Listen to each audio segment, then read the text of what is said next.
And the first failure we learned this weekend is that the microphone doesn't go right back to, streaming it. So here we go. We're going to start over with that. My name is Joe. I am the guy at the movies, and I'm very happy to have all of you here. This festival came about a few months back, born out of my love for the cinephile community that I have been introduced to through Instagram and YouTube, and the incredible people that I've met during the way. While the COVID-19 pandemic has been going on and we've all been stuck at home, it's been a pleasure to escape into the land of movies through watch-alongs, content creation, debates, trivia, and more. You'll get all of that this weekend, which is aimed at bringing together cinephiles from all corners of the world for a weekend of camaraderie. It is my sincere hope that you not only enjoy yourself this weekend, but that you are also exposed to other content creators and fellow cinephiles that you may not before have had knowledge of. Tonight, we have some special guests that will kick things off after this short welcome, including Corona filmmaker Mustafa Keshvari, Shadow of the Mandalorian co-directors Kiefer Jenkins and Timothy Ryan Lahr, and the voice of the animated short Coaster and drag superstar Nina West, along with Coaster co-creator and Disney animator Dan Lund. It all leads up to a watch-along of Extinction on Netflix, hosted by the incredible Movie Files himself, who will be joined by special guests. Each and every session on the schedule, which you can find at guyatthemovies.com or in the link section of Guy's Film Festival on Instagram, will take place on YouTube, with the exception of our exciting 2 watch parties for Palm Springs and The Five Bloods, respectively. For those, you'll have to install the free Google Chrome extension on your laptop or desktop for Scener. That's Scener.com, and it's an incredible platform that allows for us to watch together and chat along the entire time. Now, while this is a free event, I do have a request. I'm proud to name Direct Relief as the official charity of the film festival. Direct Relief is a humanitarian organization dedicated to improving the health and lives of people affected by poverty or emergencies in the U.S. and worldwide without regard to politics, religion, or ability to pay. The organization has been pivotal in ensuring that PPE gets into the hands of those who need it most during the ongoing COVID-19 pandemic. Currently, with Hurricane Laura ravaging the southern United States and wildfires scorching California, there is no end to the need for resources. Please consider donating to Direct Relief if you can at directrelief.org or via the link in the description below. Any little bit helps. So thankfully, to learn more about Direct Relief, I'm joined here tonight by Noah Smith. Hey, Noah, Joe. how's it going? Doing okay. How are you? Very good, very good. Thank you for joining us on this beautiful Friday evening. I don't know how it is where you are, but it's very rainy here. It's very sunny in Southern California. Actually, low smog, so doing okay. Okay, well, that's a good trade-off then. I'll take that. Sure. Noah, tell us a little bit about how you became involved with Direct Relief. Sure. Before that, I just want to thank you again, Joe, for thinking of Direct Relief. I want to thank your viewers for giving us a chance to explain a bit more about what we do. I actually became involved with Direct Relief about 1.5 years ago. I was and am continuing to write for the Washington Post, but had a chance to learn a little bit about what Direct Relief was doing at that time. And it's a little bit different of an organization because they're not doing these big flashy media campaigns, the sort of traditional ways of doing things. It's sort of a let's do the work and hopefully people find out about us. And so I had heard of it a little bit, but after I had a chance to learn a little bit more, was frankly blown away. I'm not just saying that for obvious reasons, but it's and I think that the past 6 months have really shown the full potential, the full capabilities of some of the things that are possible with Direct Relief. That's excellent. Can you talk a little bit about those past 6 months and what that's looked like in terms of the response that Direct Relief has organized? Absolutely. So actually, I have the total sitting right here. It's a live updating thing. So in the United States, the total value of PPE and medicines that Direct Relief has been able to deliver through the extremely generous support of people, of both companies and individual supporters, is $188.8 million is the value of PPE to about just over 2,500 recipients and over 20,000 deliveries, individual deliveries to those recipients. And so that includes, again, personal protection equipment, masks, gowns, gloves, things like that. And then we've also created these things, ICU kits. And so our pharmacy team, prior to the announcement of the pandemic, or when it was defined as such, kind of went through the history and said, okay, this is what we think ICUs are going to need. They then requested those from some of our partners, were able to secure those, and then deliver those to different clinics or hospitals, obviously, during this pandemic. That's incredible. Now, when you're talking about all of the donations and everything that you've been able to do as an organization, that's worldwide, correct? Correct. That's incredible. So I think in the past year, I have to double check on this map here, but I think it's over 100 countries. Wow. An example, so there was this explosion in Lebanon a couple weeks ago, and so we were able to really quickly, and again, I don't remember the exact total, but I remember seeing the photos, and it was like the whole length of the warehouse of critical medicines and PPE that they had requested. And so there's sort of, I mean, direct relief, to sort of break it down, there's the emergency response, and then there's the everyday sort of support that we give to what are called safety net health centers. And so a lot of people might not know this. I didn't know it prior to starting at Direct Relief. 1 out of every 12 Americans receives their health care. It's what's called a federally qualified health care center, FQHC, or one of the sort of things, lookalikes and other things like that. But they're essentially pay what you can. You know, it's on a sliding scale, is how they do these, is how they run their clinics. And so nobody's turned away because of cost. It's actually a fascinating history. It's based on a model that was operating in South Africa. It started up in the 60s. And so with these clinics, both them and then also just free clinics, which are able to give away care for free. So we're supporting them with things that they request. So, you know, medicines, medical supplies, things of that nature. And so that's on an ongoing everyday basis. And then in addition to that, simultaneous with that, there's, you know, responding to these emergencies that occur. You mentioned the wildfires, Hurricane Laura. And in the case of Hurricane Laura, for instance, one of the ways that we're able to respond is we had pre-positioned one of our hurricane prep packs into areas where we thought, you know, that we think hurricanes are going to hit based on, you know, past experiences. Sure. So we had 12 of those in the area, sort of ready to go. And these are these huge things on pallets, and they contain hundreds of different medicine supplies. Again, things that we've learned from the past that people tend to request. And so we just put those there, kind of ready to respond. That's incredible. You know, you mentioned those pictures of seeing, you know, all the direct relief boxes and all of that really kind of sticks with you, I would assume. That's really how I came to know direct relief. I have a background of working with nonprofits in different ways and volunteer roles and, you know, teaching the idea of not only advocacy, but also being involved in your community and, you know, civic engagement and all of that at the university level. So in a backdoor kind of way, through Guy at the Movies, when Instagram launched a donation button, so to speak, I started doing a little research on some of the ones that popped up right away. And I saw these pictures of direct relief, I guess, organizing wherever those pictures were taken, whichever disaster at this point. Yes.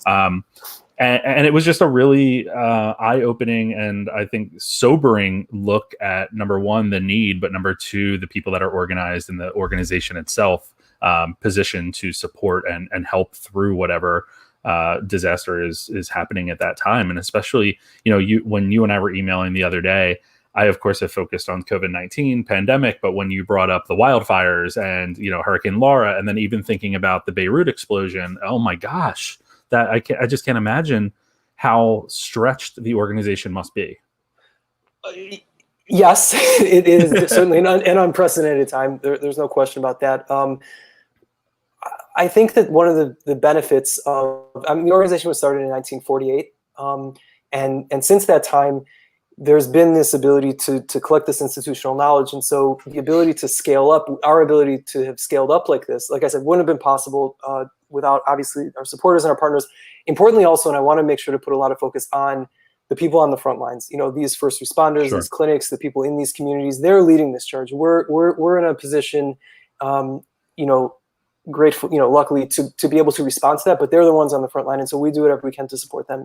In terms of the ability to ramp these things up, I put all the credit on that just on my colleagues in operations and programs who do this day in, day out. And then because of the relationships that they were able to establish with people in these communities ahead of time. So, you know, our CEO, Thomas Teig, says, you know, the worst time to do, or the worst time to start doing disaster relief is right after or right during a disaster, right? Yeah, because disaster response a lot of times is just regular life, but just amplified.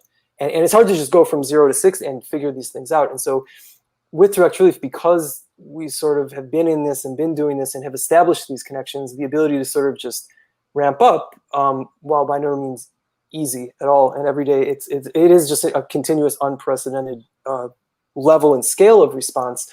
I think has been facilitated by that, again, by that experience, and just sort of being able to bring that into the fold as things get and continue to get crazy.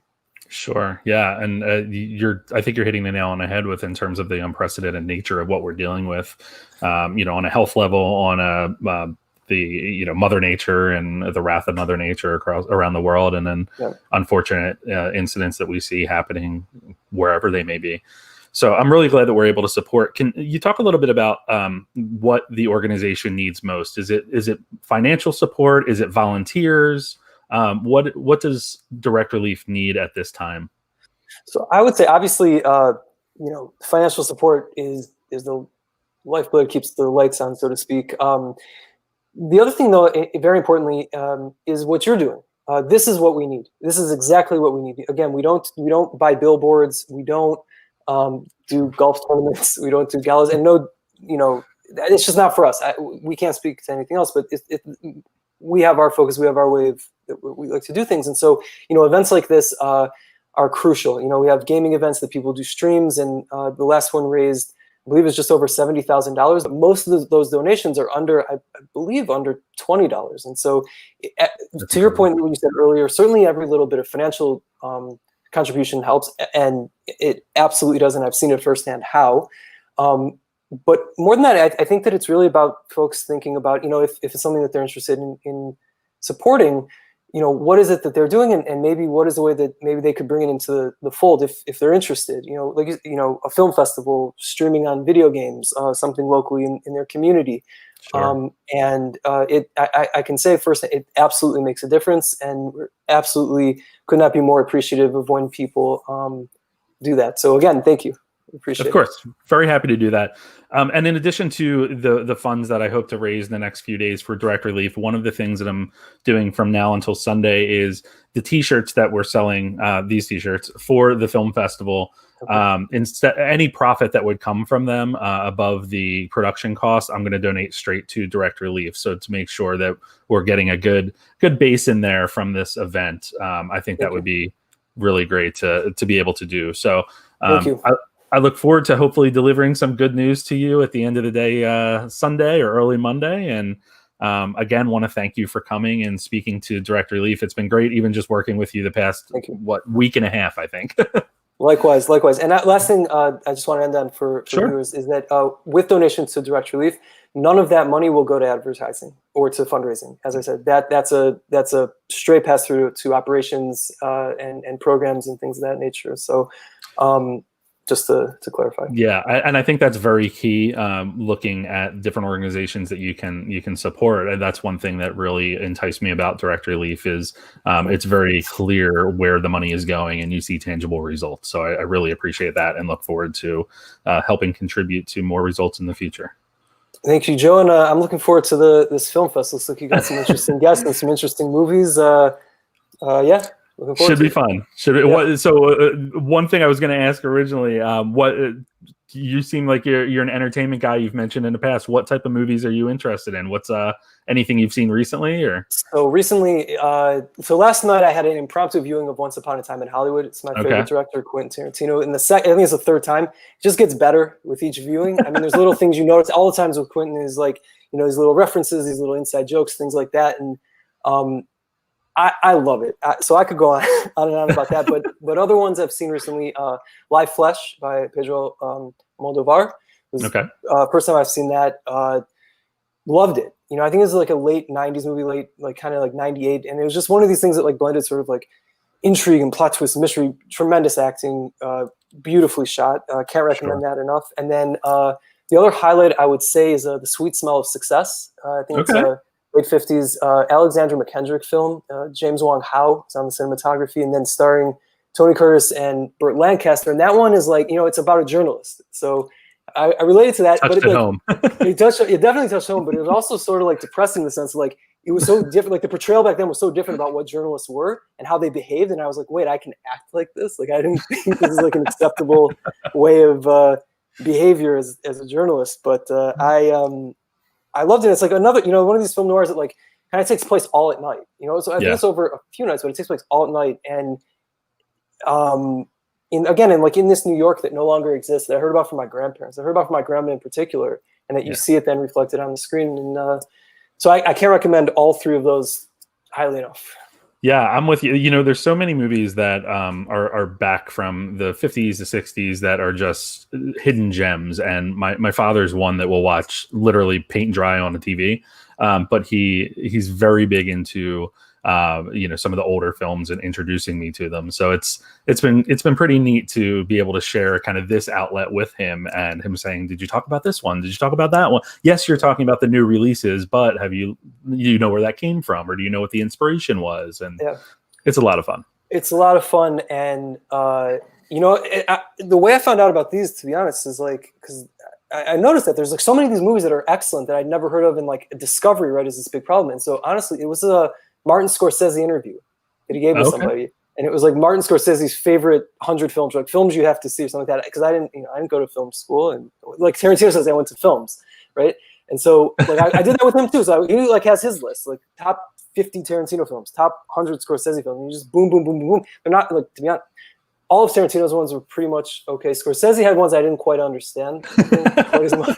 But that tracks for Scorsese. Yeah, that I you know, maybe another viewing or two I can get around to it. But yeah, Sweet Swallow Success was one that he recommended. Yeah, it's just, and there's this great scene if someone watch, you know, if you guys watch it, where it's like Lancaster's character is confronting his sister's boyfriend or something, and they have this confrontation that's set up by Tony Curtis to like Tony Curtis wants to get something because he's like the PR guy, and there's just this confrontation and the dialogue and the back and forth and the way it's filmed. It's just yeah, it's just something that sticks with you. I loved it. It's great. That's incredible. Yeah, hey, they're all good choices. I'm impressed. I was worried that you were going to come in and say like, you know, Avengers Endgame and, you know, all the crazy big budget ones, but they're fun too. I'm not going to comment on those in my role here as director relief. They're all great films. They are, and in their own ways, and the technological developments and the way that they're able to create the MCU, for instance, that something is. I don't know. We've seen something like that on that scale, and the storytelling. You know, so it's not my main genre. It's not my main thing. Sure.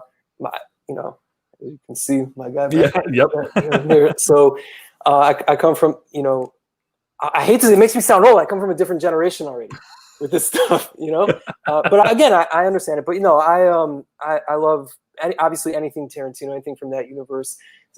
Clint Eastwood would probably be top 5 director, probably one of my favorite actors. You know, spaghetti westerns. Yeah, for sure. So yeah, and Top Gun. Great. Top Gun. I'm a proud Top Gun fan. Unironically, you have Maverick coming out next year. Top Gun Maverick. Yeah, I like the original. But I'll see it. Who knows? We haven't seen it yet. You know, you can't comment on something until you see it. But hey, I'm so